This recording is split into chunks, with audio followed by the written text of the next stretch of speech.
అసలు ప్రెగ్నెన్సీ టైంలో ఏ కాంప్లికేషన్స్ ఏ మంత్లో వస్తాయో ఎవరికీ అర్థం కావు కదా. సో నాకు స్టార్టింగ్ ఆఫ్ ద ప్రెగ్నెన్సీ అయితే బ్లడ్ అనేది మంచిగా ఉండిందనమాట. ఒక 12 to 12.5 దాకా ఉండింది. బట్ ఈ 6th 7th మంత్ ఎంటర్ అయ్యేసరికి ఆల్మోస్ట్ 10కి పడిపోయింది.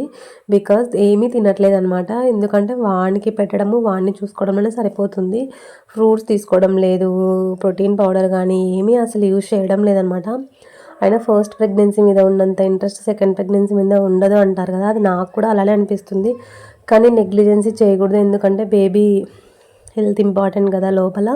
సో అందుకని చెప్పి బ్లడ్ లేదన్నానని ఒకేసారి ఎన్ని ఫ్రూట్స్ తీసుకొని వచ్చాడు మా ఆయన, తిను అని చెప్పి. అంటే తింటాము కాదనట్లేదు, కానీ ఉంటే తినాలనిపించదు, లేకుంటే కావాలనిపిస్తుంది అనమాట. అవే క్రేవింగ్స్ అంటారేమో మరి. సో అలానే బూస్ట్, కొంచెము ట్యాబ్లెట్స్, ఇది మదర్స్ ప్లస్ అని ప్రోటీన్ పౌడర్ తీసుకొచ్చాడనమాట.